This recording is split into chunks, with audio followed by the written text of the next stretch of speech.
கண்ணாவுக்கு எந்த குறையும் இல்லாம நல்லபடியா குழந்தை பிறக்கணும். முருகா, அவளுக்கு எந்த பிரச்சனையும் வந்துடக்கூடாது.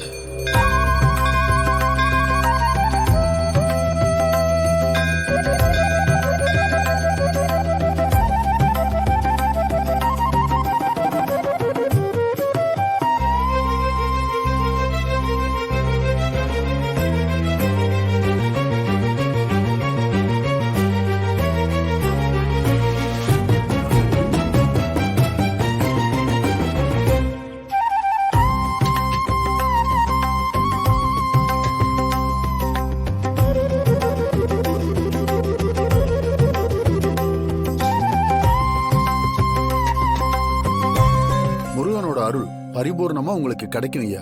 உங்க வேண்டுதல் கண்டிப்பா நடக்குங்க ஐயா.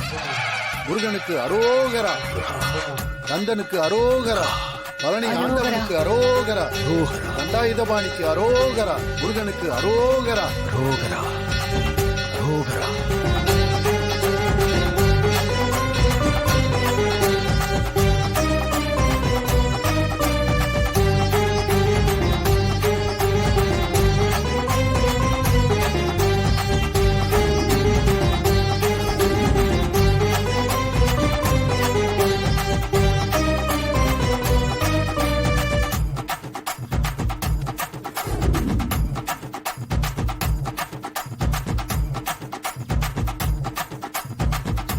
வா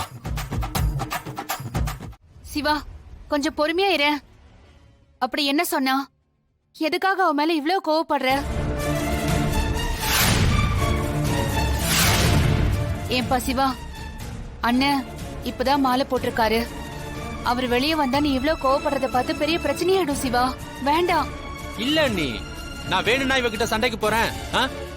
அவ என்ன வார்த்தை சொன்னானா அவகிட்டே கேளுங்க நீ, கேளுங்க நீ. பார்வதி, என்னம்மா சொன்ன? நான் எதுவுமே சொல்லல. ஒண்ணும் சொல்லலைன்னு மட்டும் பொய் சொல்லாத. பொய் சொல்ற வாய்க்கெல்லாம் சோறே கிடைக்காதுடி. நீங்க பாருங்க, இந்த வியாக்கியானம் எனக்கு ஒண்ணும் தேவையில்ல. நான் தான் எதுவுமே சொல்லன்னு சொல்றேன்ல. சொல்லல, இரு சொல்ல வைக்கிறேன். ஏய், அப்புங்கடா, அவனை கூப்பிடுங்க. அப்புவ கூட்டு வந்து இங்க நிப்பாட்டுற. அவன் தலையில கை வச்சு நீ ஒண்ணுமே சொல்லலைன்னா அவன் தலையில வச்சு சத்தியம் பண்ணி பாப்போம். சொல்றி. நீங்க பாருங்க, நான் தான் எதுவுமே சொல்லன்னு சொல்றேன்ல. உங்களுக்காகலாம் நான் என் புள்ள மேல சத்தியம் எல்லாம் பண்ண முடியாது.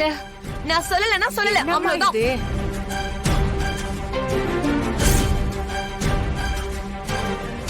ஐயோ, அவ என்னதான் சொன்ன, அதை சொல்லேன்டா. அம்மா, அத எப்படிமா என் வாயால சொல்லுவேன்? கொஞ்சம் கூட மனசாட்சியே இல்லாம பேசிட்டு இருப்பா. அவ சொன்னத திருப்பி சொல்றதுக்கு கூட எனக்கு மனசு வரலமா. வாயெல்லாம் கூசுது. ஏண்டி இப்படி எல்லாம் பண்ற? உன் புருஷனுக்கு எதெல்லாம் பிடிக்காதோ அதெல்லாம் தான் பண்ணுவியா?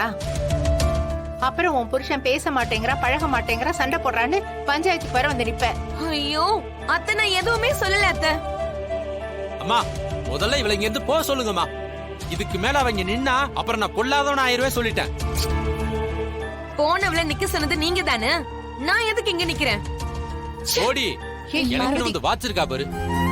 அப்பா சிவா, ஏன் சிவா அவ கூட எப்ப பார்த்தாலும் சண்டை போட்டுக்கிட்டே இருக்க? அதான் பாவம், அவ எதுவும் சொல்லலங்கறால. அப்புறம் என்ன? இல்ல நீ, அவ நல்லவளே இல்ல நீ. இவளை நம்பி அண்ணன் இந்த வீட்டுல தங்க வச்சிருக்காரு பாத்தீங்களா? அதுதான் அண்ணனோட தப்பு. இது எங்க கொண்டு போய் விடுன்னு எனக்கு சுத்தமா தெரியல நீ. எதுவுமே சரியில்லை நீ. என்ன சிவா? சும்மா இருங்க மாமா.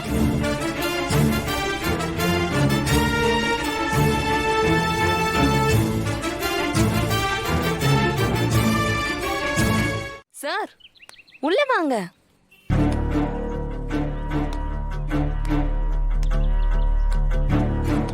அன்னைக்கு என்னடானா சேல்ஸ் பாயா வேலை பாத்தீங்க, இப்போ என்னன்னா டெலிவரி பாயா வந்திருக்கீங்க.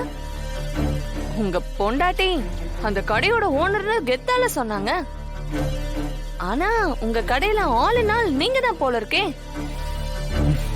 இங்க பாருங்க, கடையில வேலை பாக்குறவருக்கு அடிபட்டு இருக்கு. அதனாலதான் இதை கொடுக்க நானே வந்தேன். நீங்க ஆர்டர் பண்ணிட்டு போன ஸ்கிரீன் கிளாத் இதுல இருக்கு. செக் பண்ணிட்டு பணம் கொடுத்தீங்கன்னா நான் கிளம்புவேன். ஓகே ஓகே, உள்ள வாங்க. இல்ல வேணாம், இந்தாங்க இதை வாங்கிக்கோங்க. நீங்க கேஷ் கொடுத்தீங்கன்னா நான் கிளம்புவேன்.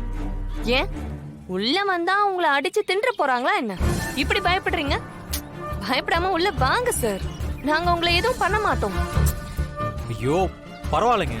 சீனு சார், நான் உங்க கடையோட கஸ்டமர். ஒரு கஸ்டமர் கிட்ட இப்படிதான் பிஹேவ் பண்ணுவீங்களா?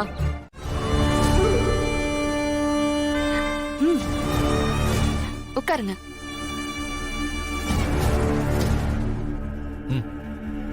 இந்தாங்க.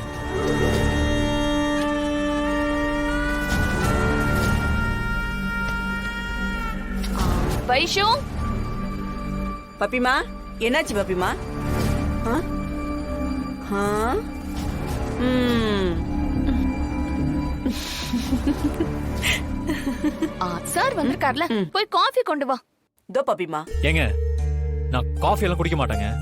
நீங்க பணத்தை கொடுத்தீங்கன்னா நான் அதை வாங்கிட்டு போயிடுவேன். எங்க வீட்டுக்கு யார் வந்தாலும் அவங்கள மதிச்சு டீ காஃபி கொடுப்போம். ஆனா நீங்களாம் கஸ்டமரை மதிக்க மாட்டீங்க போல இருக்கே. இப்படி முகத்துல அடிச்ச மாதிரி பேசுறீங்க. வைஷு, நீ போய் காஃபி கொண்டு வா.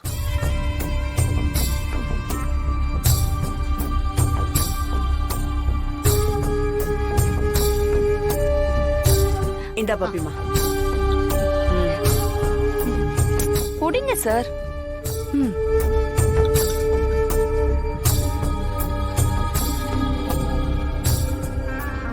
ஏன் சார், காஃபியை நின்னுக்கிட்டு தான் குடிப்பீங்களா? உட்கார்ந்து ரிலாக்ஸா குடிங்க.